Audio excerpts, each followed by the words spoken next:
Plus, Oscar nominee Edward Norton has a flashback Friday to when he saved Leo DiCaprio's life. And think you have shopping issues? Sarah's on a holiday hunt to find the perfect gift for each of the co-hosts. Sunny, Whoopi, Candace, I'm missing Paula? Let's get this party started with Joy, Candace Cameron Bure, Paula Ferris, Sarah Haynes, and Jedediah Vila. Now, let's get things started.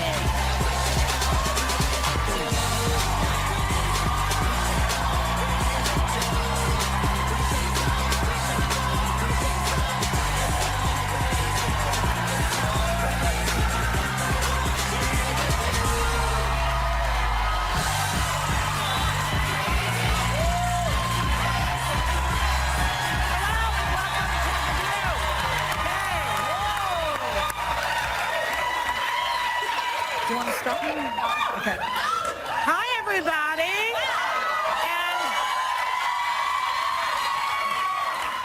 And it's actually Friday. TGIF, yes? So I'm actually thinking about sending my resume next door to the Chew. Do you know why? Why? Because my lasagna has become world famous at this point. Wait. I just gave Paula a tray to share with all of you, but not to brag. Isn't it delicious? It is. I have to say, my husband finished the last of it last night. I did share a little bit of it with Sarah.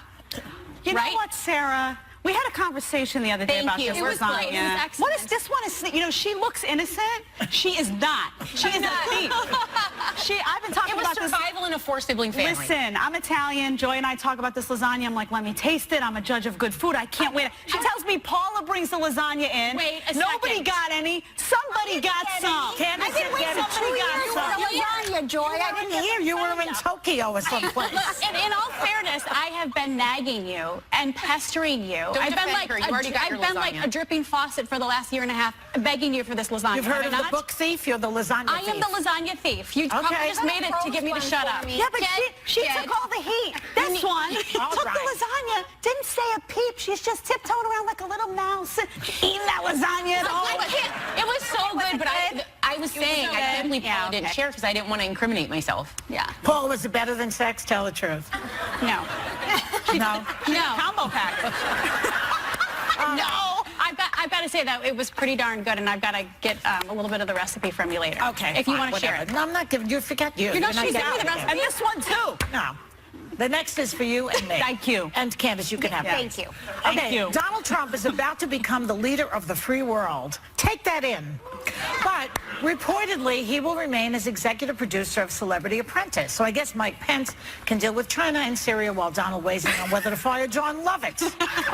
Shouldn't he be concentrating on other things like, say, I don't know, learning to be president or something like that? What do you think? I think he has to shift his brand over. Just for the optics of it, I think when you look at this, my mic just fell off my back, so if you stop hearing me, that's why. I think they have to shift it because when you look at him right now, people are still in that mode of thinking of him as a celebrity and not as a politician, not as a leader of the free world. You can't have your name on reality television and have that be part of your brand and also have your brand be, by the way, I'm going to decide whether or not we enter into nuclear war. You got to pick one. But he's going to do it. I think he's going to do He's it. an executive producer, though. You've executive produced, didn't you? Yes. I mean, you can be hands-on or hands-off. She's not the president, though. Yeah, but there are a lot of executive producers that are just the money portion of it. They're not hands-on. They're not making decisions. And I couldn't imagine that he would be making decisions at this point. The Apprentice has been on for 15 seasons. Right. So the show's running on its own. He's basically just going to take a paycheck from it. But it's not getting paid as president. It's kind of unprecedented, isn't it? Yeah, but Everything you say say is winning. What about if you get fired, do you get deported? Good one, Sarah. Pack your bags. You're going south. But I mean, you know, he brags about how he's not going to take a salary as president, but this is going to bring a lot more money than his salary as president. Well, yeah, but past presidents have made money off their book sales even while they were president as well. While they were president? I'm not sure about that. Yeah, you can have residuals. Oh, let me hear that. For 2009, President Obama's first full year in office, he reported $5.1 million earnings from sales of his books. Oh. I didn't know that. How about that? But I think more importantly, I don't really, the only problem that I have is maybe the conflict of interest with NBC. Is he going to try to curry favor with NBC because this is an NBC show? Okay. That's my only Let me concern say about it. I don't care if he makes money off of it or He's not. also using apprentice producer Mark Burnett to work on his inauguration. Now, Mark Burnett is the guy who produces Celebrity Apprentice, and there are rumors that they're having a hard time landing any A-list music acts to perform. So here's what some of them are saying about the new president after he won. Like, for example, let's say Madonna. Okay, she said it felt like a combination of the heartbreak and betrayal you feel when someone you love more than anything leaves you, and also a death. So she's not going to do it. Odds are no. Cher says you can't polish a turd. So she's not going to do it. So it doesn't look like... But the word turd is really funny. So who's going to do it? Scott Baio, does he sing? No. Garth Brooks is already in talks to sign. I know Aretha Franklin's been asked, and she kind of had, she's kind of been equivocating. Aretha, really? Yes, she was. Wow. She said it's a good question. We'll see. We'll see. So she left the door open. Wow. See, Garth Brooks is good, but my problem with that is that people always associate country music with right-leaning people. It's almost like they say, well, you can get, you know, not that there's anything wrong with country music, but it's assumed that if you're going to get singers or someone, that country's going to be the area where you're going to get it. I would love to see a pop person. Look, this is going to be the future president of the United States. You don't have to agree with his policies, but if this is a time for coming together, then I'd love to see someone who maybe didn't vote for him but says, you know what, I'm going to bring out the message of unity, and I'm going to go and support the future president. And all those people who may be not inclined to support him would see that pop star get up and say, you know what, maybe it is a time to give him the benefit of the doubt. Until we see something he does we don't like, then it's time for criticism. But he's everyone's president. That's the truth. He's going to be everybody's president. Well, I don't think performing is an endorsement of anything. I think it's, you know, like if you perform at something, I don't think you're saying, I agree with this, you're doing what you're paid to do. I know, but have we forgotten what he said during the campaign? No, have we forgotten about who's so-and-so's going to... It's also an opportunity, He's going to grab the woman... To terms with the fact that he is our president. I don't buy it. I mean, I don't have amnesia. Joy, don't you want amnesia. And Gwen Stefani perform. I love like Shelton and Gwen Stefani. Don't you think that there also is an obligation for people to have a solution and come to the table? Yes, this has been a very divisive election year, election season. You think about what an opportunity and a platform. This person over has a microphone. They have a huge megaphone to get their own personal message out there. But this country needs to come together. You're right. It's not an endorsement, but I think this would be a nice step forward to healing our nation as well, which I think we're in need of. I wouldn't do it. Did he ask you? No. Wait, if he asked you Are to you make kidding? lasagna, would you make lasagna for President I will not Trump? feed the beast. I will not. I do not like him, Sam. I will not. I do not forget what he said when he was campaigning. I'm sorry. He insulted every group. See, I don't think you don't have to forget, and you don't have to stop holding him accountable. If you disagree with his policy, I think that, especially you, that's part of your job, to sit here and hold him accountable. But I think there has to be a moment where and I always say this, when President Obama won, there were so many people who were unwilling to just accept him as everyone's president and say, you know what, maybe this wasn't my guy. Maybe I don't agree with his policy, but he's my president too. That's different. Even for a moment. President Obama never said the things that Donald Trump has said. But you know what? Let us not put him in the same category. Come on, but there were if people... they didn't like Obama, it was about his politics. No, but there were people... This guy is about what he said. That's not true, though. There were people who talked about Bill Ayers and Jeremiah Wright and his association with people that bothered them. And it still bothered me when he won that they couldn't sit back and say, I love my country more than one person. They not only didn't follow him, they obstructed him for 8 years. So let's say, why do I have to be so nice? You can obstruct. You know something, 2.5 million more people voted for Hillary Clinton. So I'm here to speak for those people. Joy, you keep being that little roadblock. What? You keep being that cute little roadblock. I am that cute little roadblock. You are the cutest I will be the thorn in his side as long as I breathe air until that guy Pruitt destroys the environment. We'll be right back with more Hot Topics.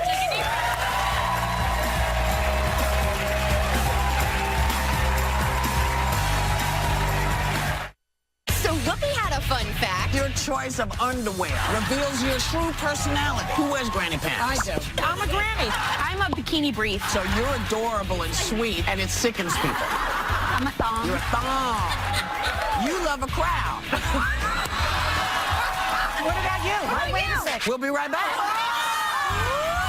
new on ABC.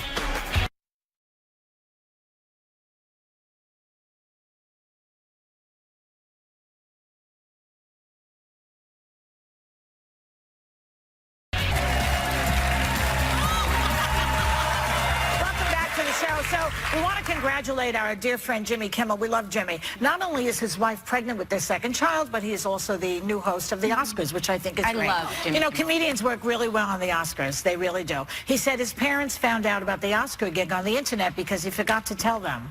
I mean, wouldn't that be one of the first phone calls you'd make if you were going to host the Oscars? Not if I was Jimmy Kimmel. He's Why probably not? got a really deep phone. Like, I'd be calling everyone. I don't know. But his mother, you call a friend before your mother? Well, I talk to my mom 4 times a day, but I bet Jimmy Kimmel doesn't. You talk to your mother 4 times a day? Well, yeah. Like, whenever I have a chance to dial the phone, I call my mom. That's really sweet.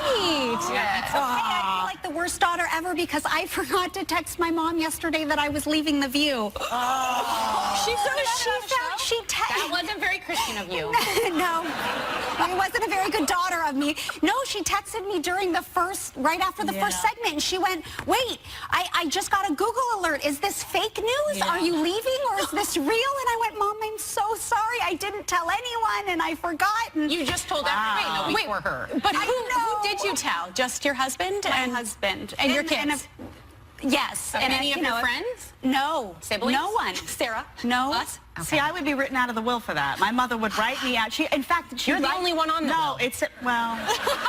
No, please, there's the cats. I'm sure the cats have stuff coming to them. No, when my mother gets mad at me because, and she's a professional stalker now, because I forget. Stuff happens. Sometimes I find myself on a plane and I'm leaving, and she's trying to find me, so she stalks my Instagram and she stalks my Twitter, and then I get a text waiting when the plane lands. I hear you're in Texas, she writes. And it's because she has to follow, but you forget. It's true. Life is busy, and sometimes, like, I'll turn to my man and I'll say something, and then I forget to make the call to my mom. Her man. And my mom's like, I gave birth to you. He did not. I need to know first. I love the concern she has. As one of 4 kids, my mom doesn't even remember to call me. Like, your mom's like, oh, I hear you're in Texas. My mom's like, which one is this? Like, that must be such a nice feeling. It's just me. There's an element too, you know, I wouldn't say I'm a private person, but you also don't want your parents to be concerned about everything, because whenever I've told my parents, oh, I'm going to Brazil for a month and I'm taking Landon, my 3rd child, for, you know, they freak out about everything. You know, I remember my mom called me once and I'm like, I'm in Mexico for a story.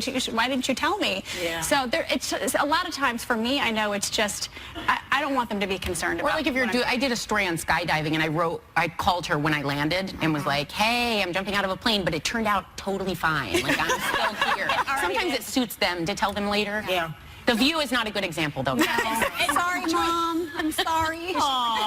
Of course. Of course she My did. mom's the best. Joy, speaking of forgetting to tell people things, I feel like I have to look online to figure out what you're doing these days. I am doing something this weekend. Those people who are in Philadelphia, I need my fans to come and see me, because if the Trump supporters come, it could be ugly. So I will be at the Sugar House Casino in Philadelphia tomorrow night, Saturday night, so go to our website for ticket information. I don't do this very often, but I have some Trump material I thought I would try out. I want to try it on But does that make you grumpy in the middle of your act? Because sometimes when you start your day talking about Trump, you get really I talk grumpy. about being Italian. I talk about a lot of stuff. He's just a very small part, like his fingers, very small. That's one positive. Isn't that a positive of the presidency? Did I just miss a sexual joke or something? No, it wasn't a sexual joke, unless you have a filthy mind. We'll be right back.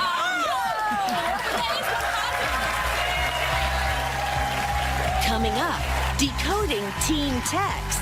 Do you know what GNOC means? We're cracking the code before your teen hits send.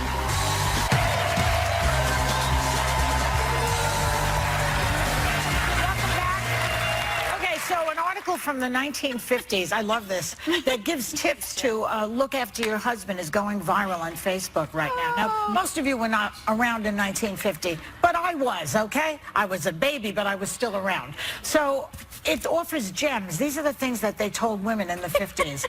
Make sure to fix him a drink when he comes home. Give him a comfortable chair. And this one is a total deal breaker for me. I know, me too. Speak in a soft, low voice. I mean, I will do the guy 6 times from a Sunday, but don't ask me to speak in a low voice.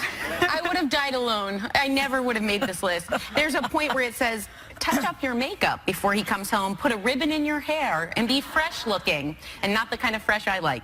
Be a little gay and more interesting. His boring day may need a lift. Well, so do I. Like, what? Don't greet him with problems or complaints. So my husband, I think every guy that comes home wants peace and quiet, right? Well, at my house, you're not going to get it because I worked full day. I've worked full day, so maybe I get home around 5 o'clock or 3 o'clock or whatever, picking the kids up from school. The first thing I do is I hand the baton off to my husband when he gets home at 7:30. I'm like, they're yours, and then I'll run to Home Goods because they're open for like another hour and a half, and Mommy will have some alone time. So that's not going to happen. I've done a lot of public speaking at churches, and I used to give a talk on being a godly wife, and I actually would read this, which would get great laughs. Okay. But there was a point, there was a purpose to it, because I love that. Don't greet him with problems or complaints. I would do the same thing with Val. He'd get home from traveling, from hockey, and it was like, here are the kids, I don't want them. But when other people, regardless if you're the man staying home, the woman staying home, like, you want to come home to a peaceful house, and there is a time and a place for that, but like, no one wants to be greeted with complaints, and so it is nice to make a peaceful home for your husband. No, that one I can see that. When she said no one wants to be greeted with complaints, she's like, forgot about a hard day at work. He's home, retired, and I walk in, oh my God, you don't even know what goes on over there. Do you freshen your lipstick up before you come in the door? You should. No, I do. No. Does Steve make sure you come home to peace and solitude? Well, he's in the dark He's usually. hilarious. So he's not watching He's sitting in the dark reading a book. Aww. Yeah. See, Okay, let's do another I think these were made for 1950s guys, actually. I think guys have evolved. I think they like a little feisty, and I think there is a component of men that does like the caretaker component, but they want you to do it as you. Like, I don't believe this stuff that guys want to see you all done up all the time. I think guys want to see a real woman, and they want to see someone who looks like... Yeah, no, he doesn't. He doesn't. Come on. He told me last night that when I throw my hair into the little bun, he's like, can you just like take it down and like, I don't know, like do something? I was like, how he tells you these things. I thought like when you married someone, they loved you in yoga pants. I guess I was total false Do advertising. you think that the Republican Party's taking us back to the 50s a little bit? I knew you were going to do this. I was waiting. I'm asking the question, all right? I'm asking the question. I would be fine with that, by the way. Do you? Yeah. No, I just like that era. No, I don't. And there's a few things going backwards. You know, Roe v. Wade is going to be overturned pretty soon. Just watch out. Says you. That's not going to happen, by the way. Don't worry about it. Okay, we'll see. What else? Ew, why did you? You're the one that brought it up. Oh my goodness, having respect for your husband. It's just going back to the 19th. Do you know how many Republicans, honestly, how many Republicans I know who are fighting for gay and lesbian rights, who are fighting for, who are socially liberal, fiscally conservative? The party is not that stereotype of what you think it is. I know a lot. I'm not a Republican. I'm an independent, but I know a lot of Republicans who are fighting for many of the same things socially that people on the left are fighting for, and they don't get any credit for it. My parents aren't Republicans, but their son's gay, and they're big on the rights of gay, and they're very religious, but they also believe in a woman's right to choose. Yep. There's a spectrum, you know? So it's not the whole party. Right. No, and a lot of really not. I don't think you can put people into, I don't think you can fit people into one box and stereotype them. I don't think that's fair either. Too. You know, I know Democrats that would love for their wife to stay, you know, barefoot and pregnant in the kitchen. Just because you're a Democrat or Republican doesn't mean necessarily that you're advocating for women. You have to prove your policies are advocating for women or advocating for minorities. We'll see. I'm not speaking for Trump. I'm speaking for Republicans. That's the head of the Republican Party right now. He's busy. He's got to be afraid of someone. Okay, can we have time for another topic? We do. Yeah. No, we don't. We don't. We'll be right back. Ignore them. We don't have time. Ignore them. Maybe we'll come back. Edward Norton has a flashback Friday to his Oscar-nominated performance that blew audiences away. Next.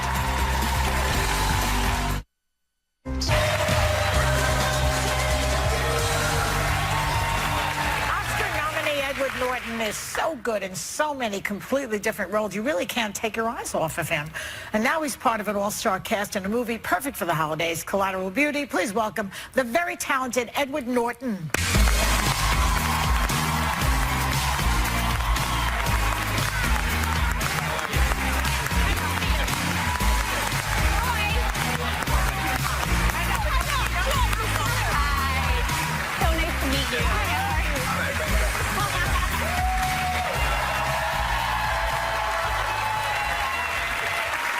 it's so nice to see you here again. You too. Yeah, as you've been always. here a few times. I had pictures of you up in my college dorm room, just a full disclosure, so it's not awkward later.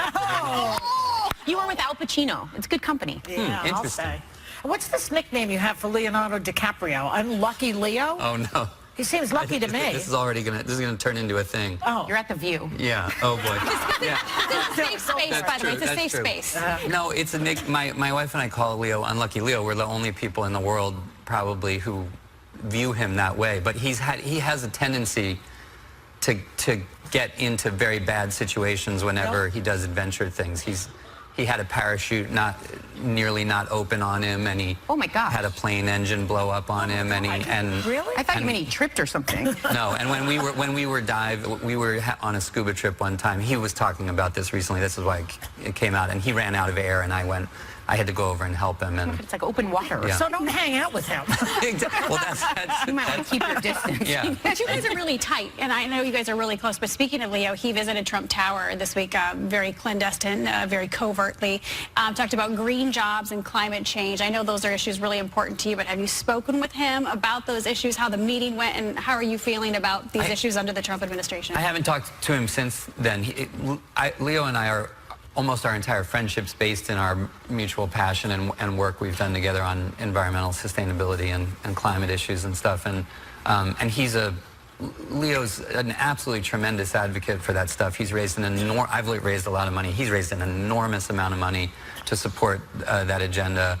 And I'm a UN ambassador for biodiversity, and he's the UN ambassador for climate change. So we've spent many years working on this stuff together, and I'm glad he went in to talk, because it's of enormous concern to me. I think moving people with a history of denying climate science into the Environmental Protection Agency, talking about the CEO of ExxonMobil being the head of our State Department. What about the EPA pick? That's what I'm referring to. Yeah. You know, taking somebody who's got a career of fighting against environmental protections and trying to unwind environmental protections and putting him in charge of the agency that protects our clean air and water, and it just seems incredibly wrong-headed. I think the other irony is the notion that dirty energy and old practices are the best infrastructure, are the best economics going forward, when clearly our economic framework is shifting more and more toward clean energy. And if we don't want to be buying technology from Germany and China and Japan, we ought to be building it ourselves in America. Exactly. So it's Think long term. Think long term. To me, the fallacy is that President-elect Trump has said that he wants to build infrastructure. He should build infrastructure. He should make this the moonshot project to make America lead. Think that's going to happen? I feel like we're in the unknown, as Donald Rumsfeld said. I don't have any sense of what's happening anymore. Edward, I need to do some throwback with you, because I cannot believe that it's been 20 years since Primal Fear. Oh my gosh, the movie one is of our so good. favorites. That was the movie that gave you your big break. Everyone knows Look like a child. That was your first Oscar nomination. What do you remember most about that experience and that film? Love that. I remember it was very exciting. It was very exciting to work with Richard was tremendously supportive of me. He was, I can't say enough about how generous he was to me, and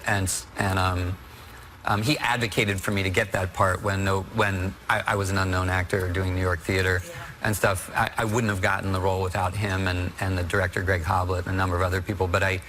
But there was Laura Linney was on the film, and Andre Braugher, and a cinematographer named Michael Chapman, who shot Raging Bull and Taxi Driver, was one of my heroes. He was on the film, so it was like the thrill of a lifetime. You know? Did you know that was your moment, that your life was going to be different from that point on? I always wonder, when actors have a big break, do you know my life is about to change?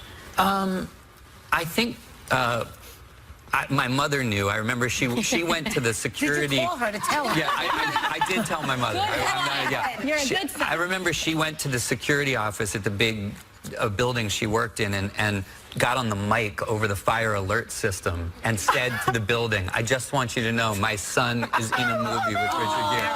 Well, let's talk about your new movie, Collateral Beauty, which is a holiday film. And that's not exactly what we think about when we think of you. So Really? tell us what made you take the role. My friend who runs New Line Studios, where we made the film, the last film I had made with them was American History X, which is a terrific film. But I Also played, a holiday one. Yeah, exactly. And so he called me and said, I want to get you and Will Smith together around this holiday film. And I said, you're calling Edward, right? You know that, right? Like this, like why would you think of me for this? And I said, I'm not really into the, you know, the Hallmark kind of seasonal programmers. And he said, no, read it. And I did, and I was quite surprised by this script because it has real wisdom in it. It struck me it was funny and humane, but it has real wisdom that I think is what we look for at the end of the year when we're thinking about how to make our life in better balance. And you had Helen Mirren to work with. Yeah. Who was on the show, I think, the other day, also promoting the movie. We had the three sirens of British cinema, Helen Mirren, Kate Winslet, and Keira Knightley. And it was just that alone. And Winslet is the other one. She's great, and Kate is, in my book, one of the great actresses of my generation, and I think I long wanted to work with her, so that was a huge draw for me. And Helen is, I have watched and admired since I was a kid, literally, and Will Smith is tremendous in this film. He's very, very affecting. It's a very courageous performance about a person who's grieving and trying to recover from grief. You're not competitive, are you, with fellow actors? I hear you being very supportive. How do you do that competitive thing when you're an actor? It's hard, isn't it? Well, the old joke is, you know, how many actors does it take to screw in a light bulb? 100, 1 to do it, and 99 to say I could have done that so much better. Monday morning quarterback. There you go. You can use that in your last series voice. Okay, that's for you. There's also, you know, Dorothy Parker's line, scratch an actor, you'll find an actress, which I like. That might apply to a few. That's a heavy one. It wasn't me, Joy. It was Dorothy Parker. She was brilliant. Wait, now, this film has letters in it, very powerful letters, and a lot of people say that's a dying craft, to write a handwritten letter, but letters have played a pivotal role in your life. Didn't you get a first acting gig from a letter? That is true. I did my research. You did. You've got sleep. Wow.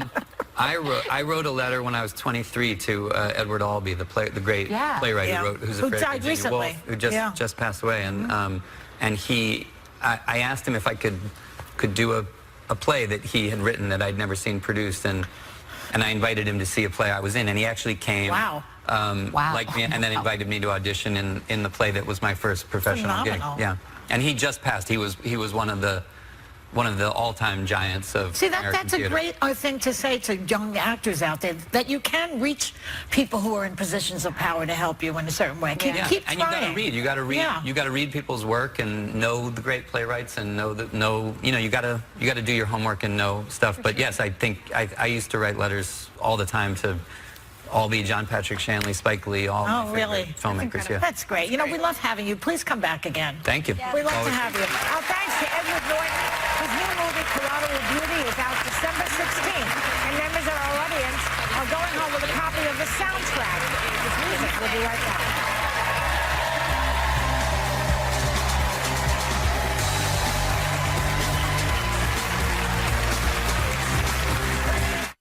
Next week on The View, We want to kick things off with some really good news. 'tis the season for holiday hot topics. Yeah. And Kellyanne Conway hits the table. Plus, we're hanging with Allie Wentworth and Taraji P. Henson.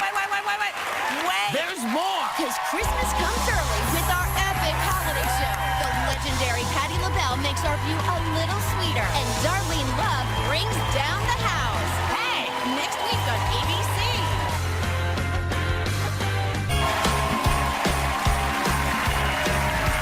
Think you're having holiday shopping problems? How about this? What do you buy for an EGOT winner like Whoopi? Or can you imagine the pressure of watching Joy Behar unwrap a gift you're not sure about? Not to mention the very different personalities of all the other co-hosts. So I headed to the one place that was my best and only hope for the holidays.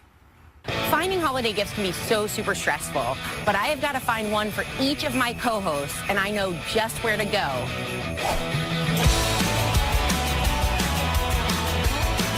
Joy, Jed, Sunny, Whoopi, Candace, I'm missing Paula, and Finley. Hi. This is Target's home style expert. I am looking for Paula. You want a gift for Paula? No. Actually, Paula. This Paula? Oh, that's my girl. Well, she loves decorations. She might like ornaments. Perhaps she wants an ornament for Christmas. I think she would like that. The thing about ornaments is you can also just put them on top of a present, and they don't have to be the gift itself, but everybody does like an ornament, and everybody collects them. Most of these are under $4. Oh, so it's affordable, too. It's affordable, too. Okay. We're good. All right. Keep shopping? Yep. All right. Just one more thing, Paula. You got to fix that star, okay? You got this.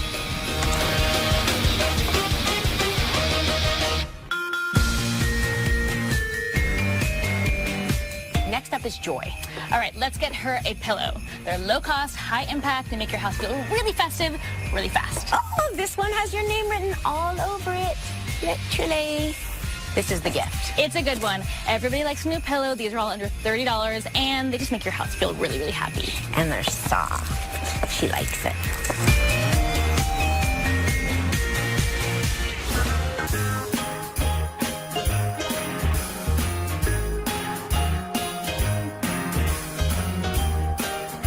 Whoopi loves socks.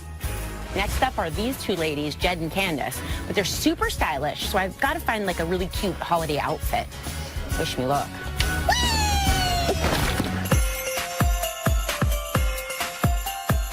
Oh, fashion's so not my thing. Don't worry, Jed, I've called in reinforcements. This is Target's style expert, so we're in good hands. I love this. Isn't it cute? Super timeless, black lace sheath dress. Everyone's wearing the bomber, and this is very much so the ultimate festive bomber. I love this. Do you love it, Jed? She does. Amazing, Candace. She chose one of my favorites, actually. She's got a good sense of style. Well, you know what? The beauty of this dress is the lace trend that we talked about before, and it's also red and green in a way that's not predictable. It's not like the typical holiday red and green. Does this work? This. More this or that? Oh, you look so cute. Next up is Sunny Hostin. She's super serious. So we want something very serious, or a family gift maybe. Sunny, I think the best idea for her is pajamas, and the whole family can dress the same. People do that at the holidays, don't they? If you know how much fun this is, it's like Instagram gold. Oh, I love that. Look, Nanny and Papa Bear. Her husband, that's going to be perfect. Mush. Her son is 6 foot, so this may not fit him, but I'll go ahead and take this for my little guy, Alex. Oh, it's perfect.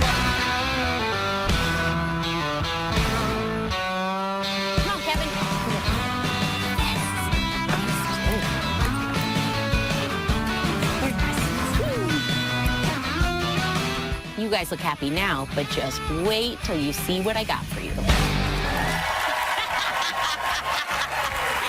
You guys, I want you to open your presents.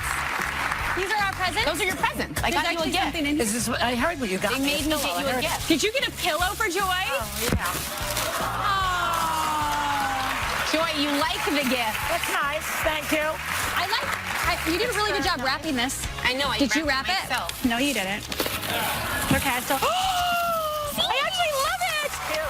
It's a little Charlie Brown treat. Don't look at the price. No, I'm not looking at the price. Oh, it well, costs. it says try me, and so I think it makes noise. Oh, my. Or doesn't That's it? cute. I like Okay, it. so you guys, we got to see Candace and Jed. I never get to style anyone, but check this out.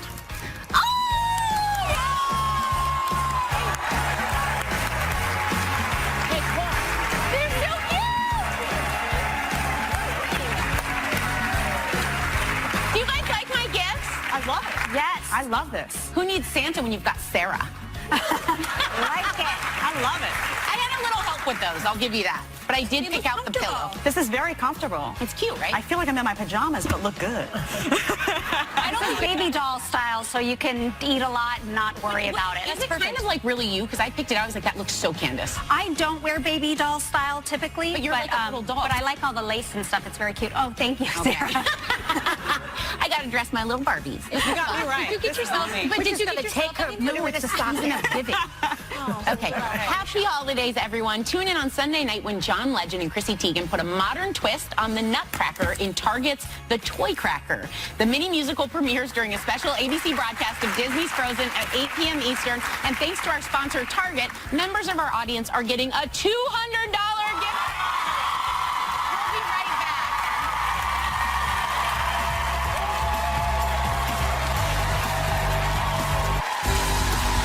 Monday. Still not done holiday shopping? Then view your deal and chill. Because we partnered with vendors for up to 69% off last-minute gifts for everyone on your list.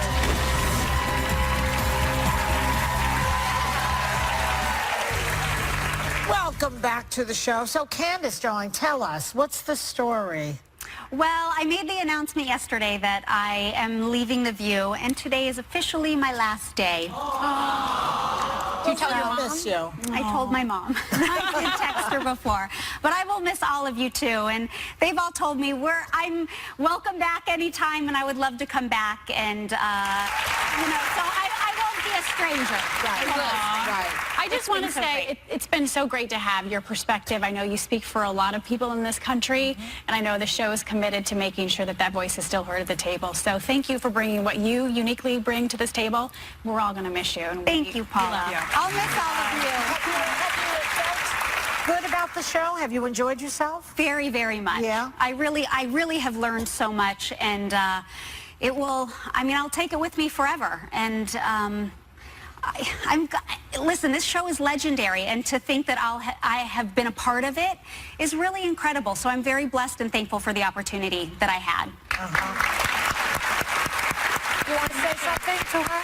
Yeah, I'm crying a little bit because I got to know her daughter, Natasha, who the only person I'm a bigger fan of than her is her daughter. Sarah's like, forget about you. It's Natasha. I love her. No, and also sharing. I think a show like this, you need to bring your personal life, and that means everyone pays the price. Sometimes my husband, and other times your whole family. So Candace, you have 16 seconds to say the out. Go ahead. I get to say it. Yeah. Everyone, have a great day, and take a little time to enjoy The View. Yeah.